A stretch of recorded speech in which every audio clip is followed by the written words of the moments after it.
Hi hello നമസ്തേ. നമുക്കാണെങ്കിൽ ഇന്നൊരു മാങ്ങ ചമ്മന്തി ഉണ്ടാക്കാവേ.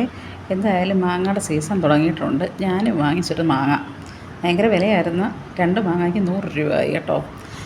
എന്തായാലും മാങ്ങ ചമ്മന്തിക്കുള്ള ഇൻഗ്രീഡിയൻസ് നോക്കാം. അരമുറി മാങ്ങ എടുത്തുള്ളൂ കേട്ടോ. പകുതി മാങ്ങ മതിയായിരുന്നു. നല്ല പുളിയായിരുന്നു. നമ്മൾ അരമുറി തന്നെ തേങ്ങയും എടുത്ത് കുറച്ചൊരു 6-7 ചെറിയ ഉള്ളി എടുത്തിട്ടുണ്ട്. ഒരു തണ്ട് കറിവേപ്പില, ഒരു പച്ചമുളക്. കാരണം പച്ചമുളക് അധികം ചേർക്കുന്നില്ല. ഒരു പച്ചമുളക് ഒരു ടേസ്റ്റിന് മാത്രമേ ഞാൻ ചേർക്കുന്നുള്ളൂ. ഇച്ചിരി ചുവന്നിരിക്കണ്ടായോ. അന്നേരം ഞാൻ കൂടുതലും മുളക് പൊടി തന്നെയാണ് ചമ്മന്തിക്ക് യൂസ് ചെയ്യുന്നത്. മാങ്ങ കിട്ടിയപ്പോൾ ഒരു കൊതി കാരണം നമുക്ക് എന്തായാലും മാങ്ങ ചമ്മന്തി വെച്ചല്ലേ പറ്റത്തുള്ളൂ. നമ്മൾ നാട് വിട്ട് വന്നു കഴിഞ്ഞാൽ നാട്ടിൻ്റെ ഒരു രുചിയും മണമൊന്നും നമ്മൾ മറക്കത്തില്ലല്ലോ. എന്തായാലും ഇത് ഇത്രയും നമ്മൾ മിക്സിയിലോട്ട് മാറ്റിയിട്ടുണ്ട്. നമ്മൾ അടുത്ത് വെച്ചിരുന്ന തേങ്ങയും മാങ്ങയും ചുമന്നുള്ളിയും കറിവേപ്പിലയും പച്ചമുളകും മാറ്റി അതിനകത്തോട്ട് ഉപ്പിട്ടിട്ടുണ്ട്. ആവശ്യത്തിന് ഉപ്പ് നമ്മൾ ചേർത്ത് കൊടുക്കണം.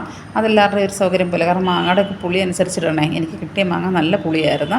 എന്തായാലും ഞാൻ അതിന് ആവശ്യമായിട്ടുള്ള ഉപ്പ് ചേർത്തിട്ടുണ്ട്. അതുകൊണ്ട് തന്നെ ഞാൻ പകുതിയെ മാങ്ങ എടുത്തിട്ടുള്ളൂ കേട്ടോ. പകുതി മാങ്ങ എടുത്തിട്ട് ഞാനൊന്ന് കഴുകുകയും ചെയ്തായിരുന്നു. അരിഞ്ഞിട്ടൊന്ന് കഴുകിയിട്ടുണ്ടായിരുന്നു. എന്നിട്ട് മുളക് പൊടി 2 സ്പൂണ് മുളക് പൊടി ചേർത്തിട്ടുണ്ട്. ഉപ്പും മുളക് പൊടിയും ചേർത്തിട്ടുണ്ട്. ഇനി നമുക്ക് നല്ലതായിട്ട് ഇതൊന്ന് അരച്ചെടുക്കണമെന്ന് വെച്ചാൽ ചമ്മന്തിക്ക് വേറൊരു പരുവല്ലേ കണ്ടോ. ഇങ്ങനെ എന്ന് വെച്ച് കഴിഞ്ഞാൽ ഒരുപാട് അരയുകയും ചെയ്യല്, എന്നോട്ട് അരയാതിരിക്കുകയും ചെയ്യരുത്. ഇതായിരിക്കണം അതിൻ്റെ സ്ട്രക്ചറായിട്ടുള്ളത്. ഞങ്ങൾക്ക് എങ്ങനെയാണ് ചമ്മന്തി ഇഷ്ടമായിട്ടുള്ളത്. നമ്മുടെ കൊല്ലം സ്റ്റൈൽ ഇങ്ങനെ തന്നെ അരയ്ക്കുന്നത്. എന്തായാലും അടിപൊളി ടേസ്റ്റ്. നല്ല മാങ്ങയുടെ ആ ഒരു മണവും എല്ലാം കൂടെ ആയിട്ട് നല്ല സൂപ്പർ ചമ്മന്തി ഇട്ടിട്ടുണ്ട് കേട്ടോ. ഒന്ന് നോക്കിക്കാൻ മുളക് പൊടിയൊക്കെ ആയിട്ട് അങ്ങോട്ട് എന്താ ടേസ്റ്റ്. ഇതല്ലാതെ തന്നെ മാങ്ങ കഴിക്കാൻ എന്തോരം ടേസ്റ്റാണ്. ഈടാ അങ്ങനെ എന്തായാലും ഈ വർഷത്തെ ആദ്യത്തെ മാങ്ങ ചമ്മന്തി എനിക്ക് കിട്ടിയിട്ടുണ്ട് കേട്ടോ.